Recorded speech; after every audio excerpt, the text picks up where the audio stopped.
Alright, I wanted to make this video because this oil cooler has been serviced twice and it's still leaking from the exact same spot it started with. So what happened down here? Where was it leaking from?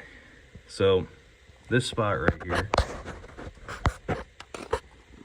is where an O-ring is. I know you can't really see it very well. It's pretty clean down in there. Got it pretty clean.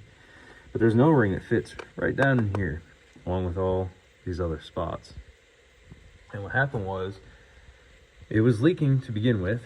It was probably the original oil cooler in this van, from what I can gather. And a mechanic went ahead and fixed it by putting new O-rings in, and then putting the oil cooler back in and installing it. Then it leaked again. Well, brought it back to that mechanic, fixed it again with new O-rings. He confirmed it had a bad O-ring down in this hole. So he refixed it again, and again, it was leaking. So how do we fix this problem? How do we solve this? Well, this is a classic case of putting a dry O-ring into a hole, and it gets bound up and split. By the time the oil cooler gets mounted in here and bolted in, your new rubber O-ring that's fitting down in that hole gets stripped and split apart. Show you what that looks like.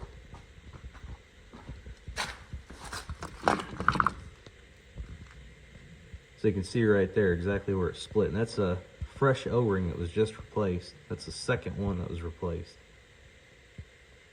We have a new aluminum oil cooler for this fan. And what I'm going to do to prevent this from happening is just use a little bit of grease, or in my case, some engine assembly lube. Make sure your bottle is not as dirty as mine. We're going to have to clean that off. Put a little bit of that stuff on your finger. Go in here, get it all nice and greased up. It won't bind up and split in half and then start leaking after you take this whole thing apart and put it back together. I don't know why this mechanic couldn't figure that out, but had he done this in the first place, it wouldn't have leaked. Now you guys are going to want to make sure that this is very clean. Everything down here needs to be perfectly clean, especially if you're going to use your original OEM cooler and put new O-rings in, which I would not recommend. I just go ahead and replace the whole oil cooler. You're not even really doing the job right unless you replace the whole thing, in my opinion. But we're gonna go ahead, and I clean the tip of this bottle off so there's no nasty dirt or anything on it. And go ahead and just get that coated nice and well. Really should have wiped that whole bottle down, but wipe my finger off here so there's no dirt.